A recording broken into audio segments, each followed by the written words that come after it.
Tout le monde. C'est une joie, un peu fatigué d'être ici, mais une joie quand même. On a été fatigué ce mois de septembre, je trouve. Et lorsqu'on est fatigué, parfois on a des réflexions étranges. Et j'aurais une question à vous poser. Et vous pouvez lever la main si vous en êtes convaincu. Parmi vous, qui pense et qui croit que la Terre est plate? Personne? On défie les statistiques, c'est bien ça? En réalité, il y a beaucoup plus de personnes qu'on pourrait le croire. Dans un sondage en France, sur ces 10 dernières années, il y a à peu près 9% de la population qui ont des doutes sur le fait que la Terre est plate, et 2% qui sont certains que la Terre est plate. Aux États-Unis, ils sont à peu près 19% dans ce genre de sondage. Alors bien sûr, on peut en rire un petit peu. Je pense qu'il faut le faire. Et il ne faut pas non plus... Voilà, ça reste des sondages, donc ça reste loin des croyances profondes des cœurs. Mais il est intéressant de voir que pour des choses qui paraissent aussi évidentes pour nous, et j'ai entendu quelques ricanements, et à chaque fois que je lis un truc sur les terreplatistes, moi aussi ça me fait un peu sourire, il n'empêche que pour certaines personnes, c'est un sujet qui est sérieux. Et on continue notre parcours textuel dans le livre des Corinthiens. Et on voit dans cette lettre que l'église de Corinthe était divisée sur un certain nombre de sujets. Et Paul va s'attaquer dans le chapitre 15 à un autre sujet de division, une autre réflexion, qui va se porter sur la question de la résurrection, celle de Jésus-Christ et celle des morts. À main levée, qui croit que Jésus-Christ est ressuscité? Ok, c'est pas mal. Ok, merci. Eh bien, visiblement, ça ne faisait pas l'unanimité à l'église de Corinthe. Pour une question qui semble plutôt évidente pour nous ce matin. Et du coup, on voit qu'il y a un contexte similaire entre, d'un côté, rétorquer face à des terreplatistes, et de l'autre côté, argumenter par rapport à des personnes qui pourraient ne pas croire en la résurrection des morts et de Jésus-Christ, et notamment à cette époque-là, à Corinthe. Et on va voir comment Paul, en fait, il va répondre à ces personnes-là. Comment il va pouvoir argumenter avec l'Évangile et au travers de ce chapitre pourquoi il est absolument indispensable et fondamental de croire en la résurrection des morts et par voie de fait en la résurrection de Jésus-Christ. Et on est dans une église, on va lire la parole de Dieu. Accrochez-vous, ça va être un peu long. Le texte, on va le diviser en 4 parties. Je vais le lire d'une traite et on s'arrêtera sur les 4 parties au fur et à mesure. Et donc, je vous invite à prendre 1 Corinthiens 15, à partir du chapitre 1 à partir du verset 1 jusqu'au verset 34. Et pour cette Bible-là, c'est page 753.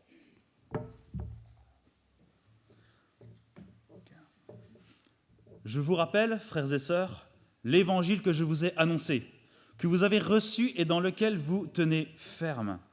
C'est aussi par lui que vous êtes sauvés si vous le retenez dans les termes où je vous l'ai annoncé. Autrement, votre foi aurait été inutile. Je vous ai transmis avant tout le message que j'avais moi aussi reçu. Christ est mort pour nos péchés conformément aux Écritures.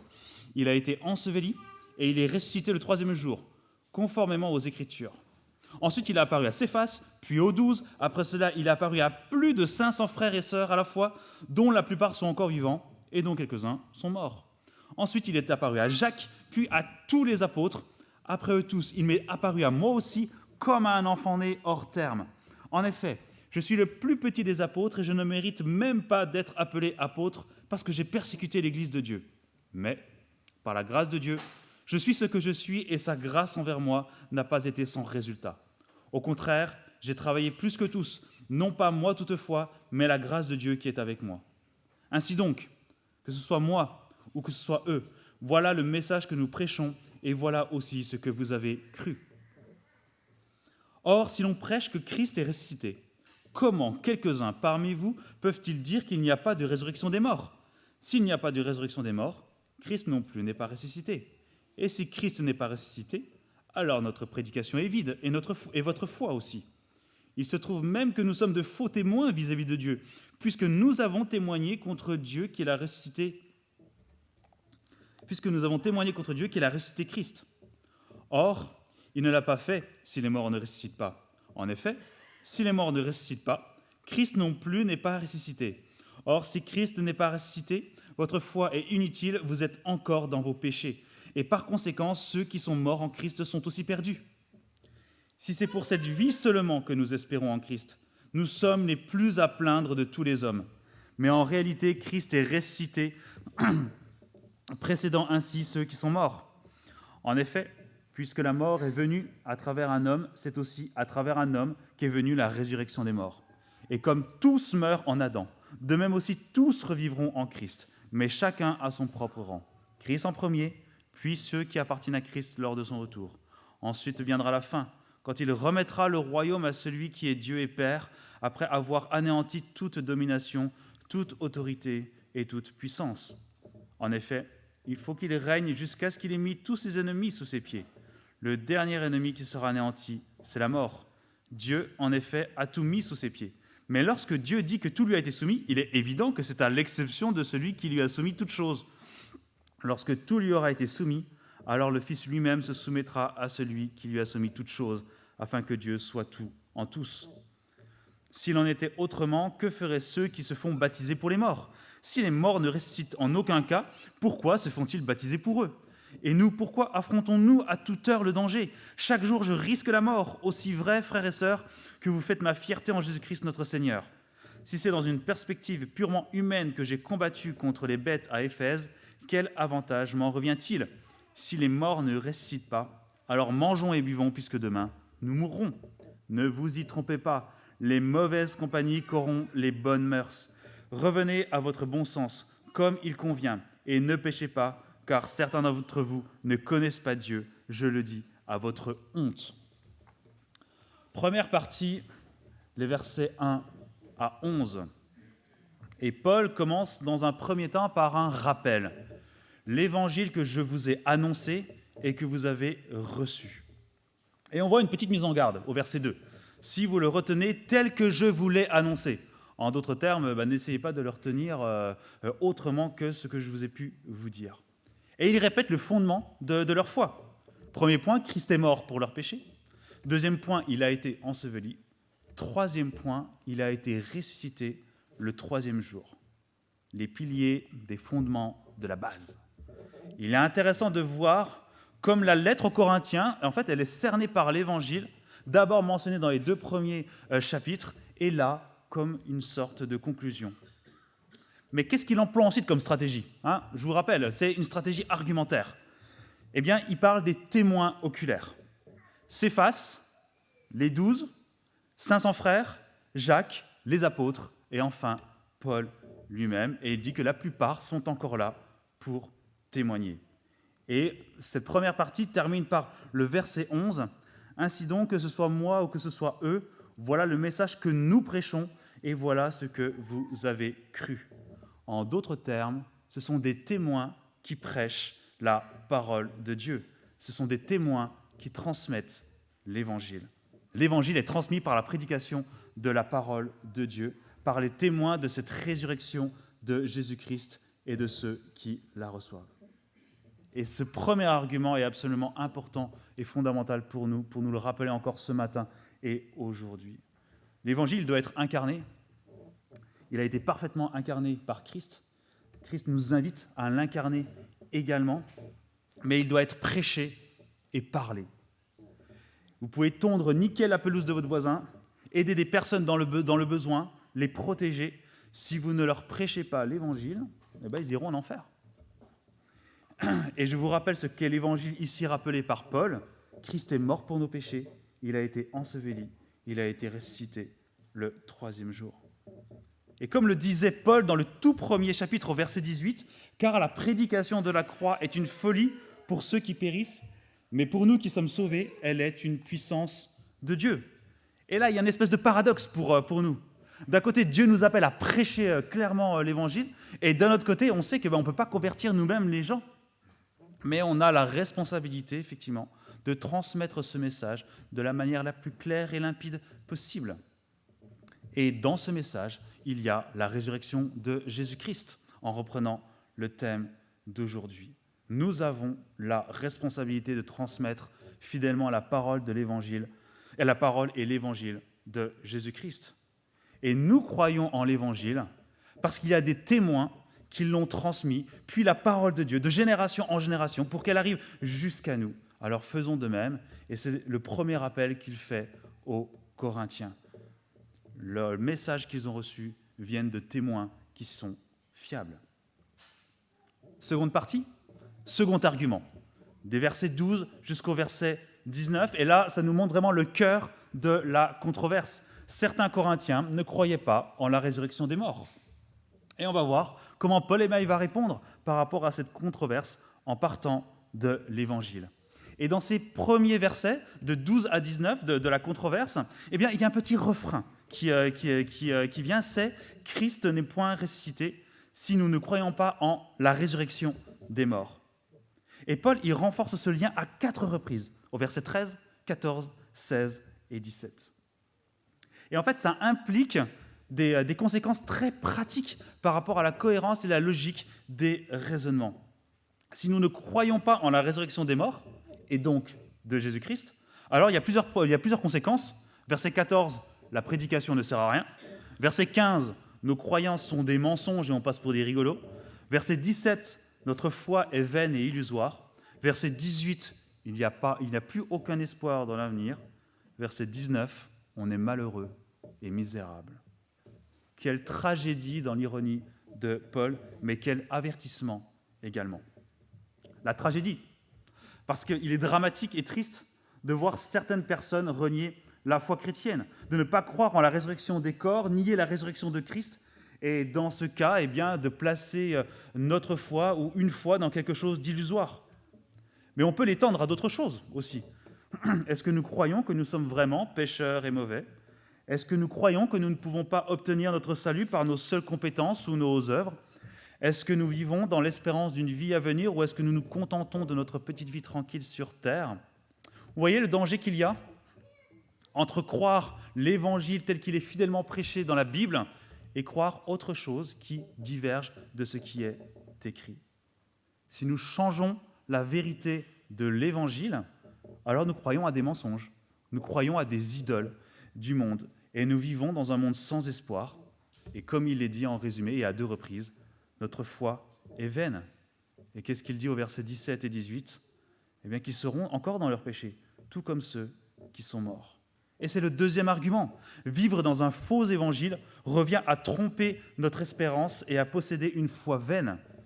Alors que, dans la première section, prêcher un évangile qui est juste nous permet de ne pas tomber ni dans l'erreur, ni dans le désespoir, mais au contraire d'avoir une foi solide dans les promesses de notre Seigneur Jésus-Christ. Et Paul montre aux Corinthiens l'incohérence de leur raisonnement entre, d'un côté, le refus de croire certaines choses et d'un autre côté, l'état de fait. Et il pousse à l'absurde le fait que, en fait, si vous ne croyez pas à ça, vous croyez en rien.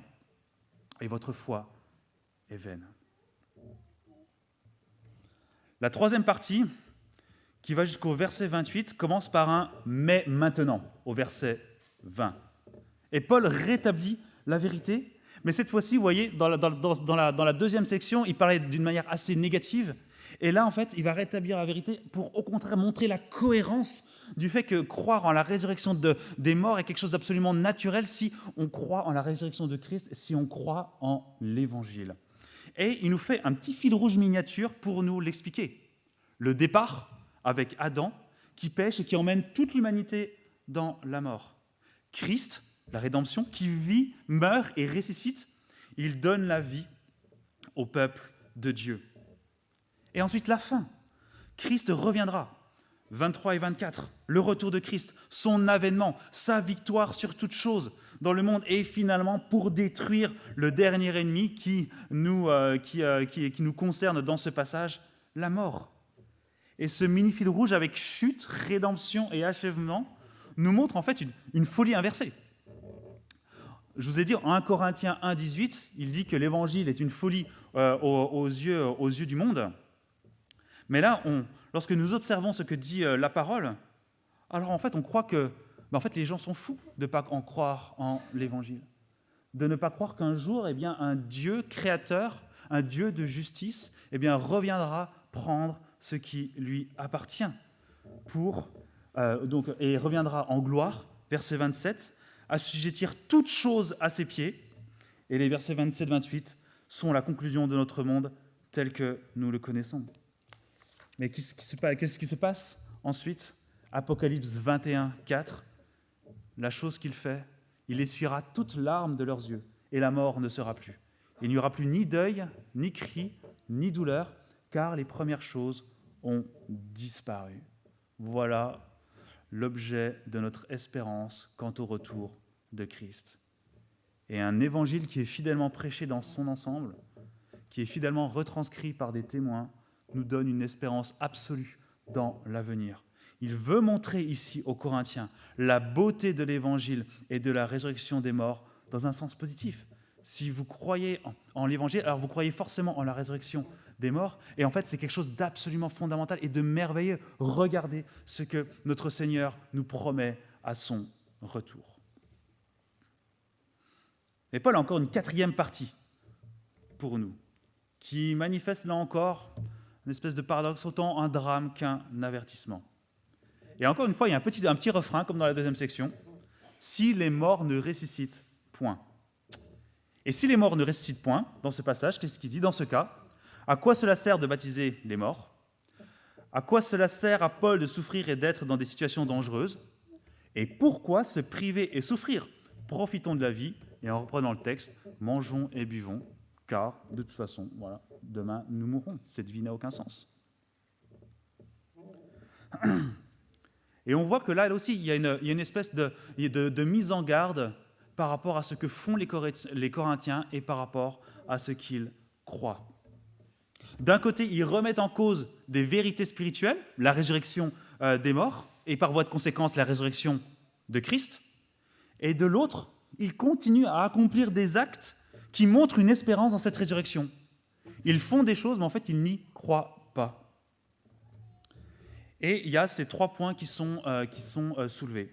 Concernant le baptême des morts, cette question-là, je la laisse à Mathieu Giralt, qui est spécialiste sur le sujet et qui aura plaisir à vous répondre. Non, ce que je veux dire par là, c'est qu'en fait, c'est quelque chose où il y a beaucoup d'interprétations sans certitude réelle par rapport à ce passage et par rapport à cette pratique des premiers chrétiens dans certaines parties du monde. Mais ce que l'on peut voir dans le texte, par contre, sans vraiment savoir vraiment ce que c'est qu'en fait, Paul ne leur reproche pas ce comportement-là. Regardez bien, il n'y a pas de reproche, il n'a pas à dire vous pratiquez cela, mais en fait c'est n'importe quoi. Non, il ne dit pas cela.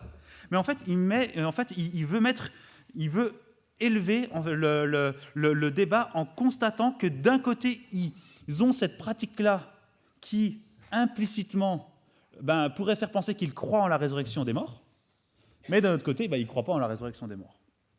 Et il veut mettre juste en parallèle le fait qu'ils ont des pratiques qui sont incohérentes, en fait, avec ce qu'ils croient et ce qu'ils disent, et notamment par rapport à la résurrection des morts.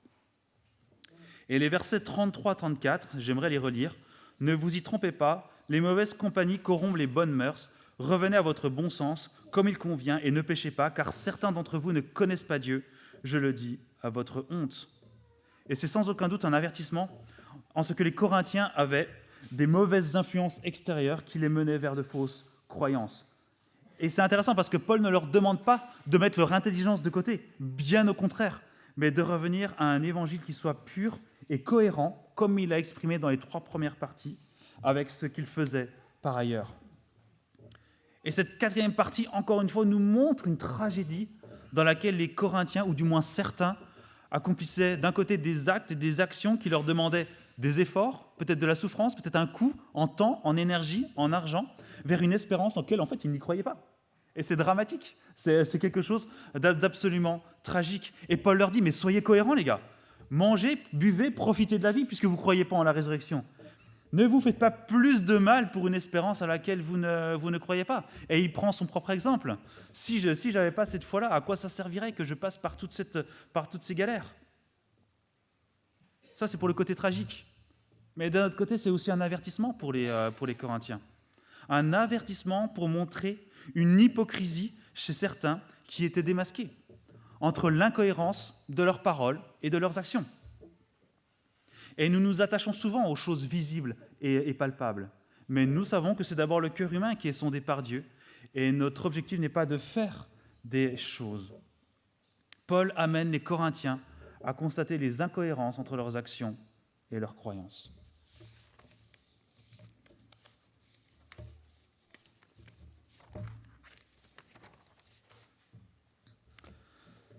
Récapitulons ces 4 arguments. La problématique, vous ne croyez pas en la résurrection des morts.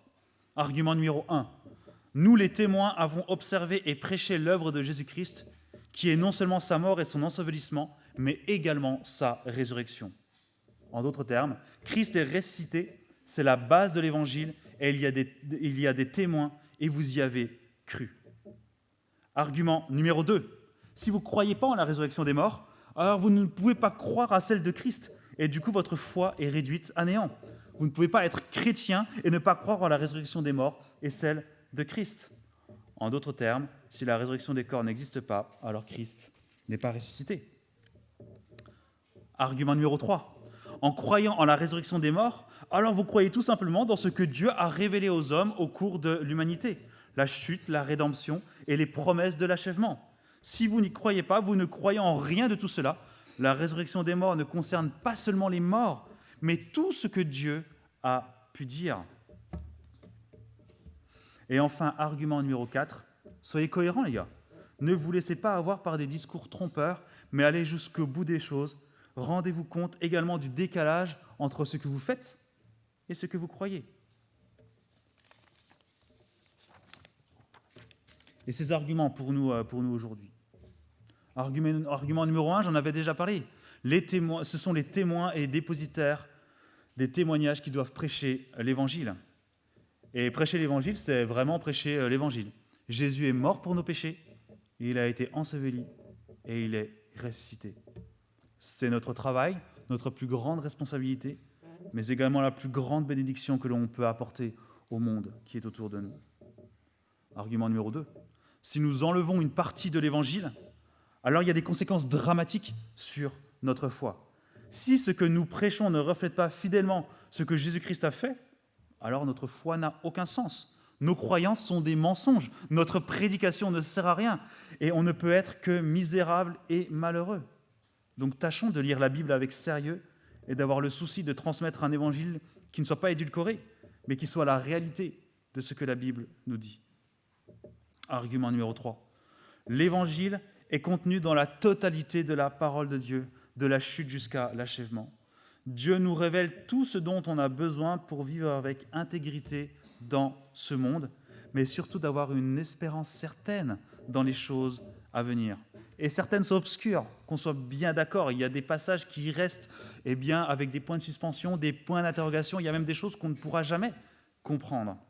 Mais ce qui est révélé dans la Bible est largement suffisant pour que nous puissions vivre avec intégrité dans ce monde et avec cette impatience du retour de Jésus-Christ.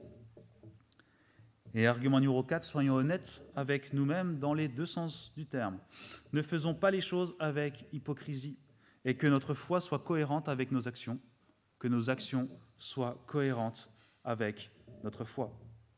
Et le deuxième point, puisque nous sommes très influençables dans ce que nous croyons et dans ce que nous faisons, travaillons aussi à ce que les influences qui nous entourent n'attaquent pas notre foi, n'attaquent pas nos actions, mais que chaque chose que l'on entend, chaque chose qui arrive à nos oreilles ou à nos pensées puisse être traversée par le filtre de la parole de Dieu et par rapport à ce que Dieu dit sur les choses, afin qu'on ne soit pas séduit par des vérités alternatives. Et Dieu sait qu'aujourd'hui, avec les médias, on en a des milliers. Si nous voulons nous préserver des fausses doctrines et être cohérents dans notre manière de vivre en tant que chrétiens, attachons-nous aux Écritures dans leur totalité, prêchons un évangile sans concession, mais qui présente un Dieu magnifique qui est venu sur terre pour mourir à notre place pour nos péchés, être enseveli et ressuscité le 3e jour, sachant qu'un jour, il reviendra en gloire et que la première chose qu'il fera, c'est qu'il essuiera toute larme de nos yeux, que la mort ne sera plus, qu'il n'y aura plus ni deuil, ni cri, ni douleur, car les premières choses auront disparu. Je vais terminer par la prière. Seigneur, dans ce passage, on voit combien l'Évangile ne peut pas être fractionné et combien on ne peut pas présenter qu'une petite partie de l'Évangile, sous peine de présenter un faux Évangile. Et Seigneur, aujourd'hui, on a accès à ta parole dans la totalité. Et vraiment que tu puisses nous aider et nous donner à cœur à ce que, on ne déforme pas ton message. Il y a des choses parfois qui sont gênantes, c'est vrai, mais nous avons cette responsabilité de prêcher fidèlement ta parole, parce qu'on est assuré et rassuré du fait que c'est toi qui régénère les personnes, c'est toi qui appelle les personnes, c'est toi qui convertis les personnes, et c'est toi qui les amène à toi. Et en fait, nous, on est dépositaires de cette transmission fidèle de ta parole. Et on n'est jamais à l'abri. On n'est pas mieux que les Corinthiens, on n'est jamais à l'abri de se détourner des doctrines fondamentales, bonnes et pures que tu nous as enseignées, et que tu puisses nous aider en tant que communauté à s'épauler les uns les autres, à veiller les uns sur les autres, afin que l'on reste dans une ligne qui soit droite et intègre vis-à-vis de ton évangile. Et on va te rendre grâce, parce que cet évangile n'est pas seulement pour notre présent, mais également pour un avenir qui sera glorieux et où on pourra se réjouir tous ensemble dans l'éternité avec toi. Et que cette espérance, Seigneur, soit une de nos motivations pour pouvoir transmettre un évangile qui soit fidèle, parce que ce retour fait également partie de cet évangile. Veille sur nos églises, Seigneur, vis-à-vis de ces fausses doctrines, et encourage-nous dans la prédication de ta parole. En ton nom, amen.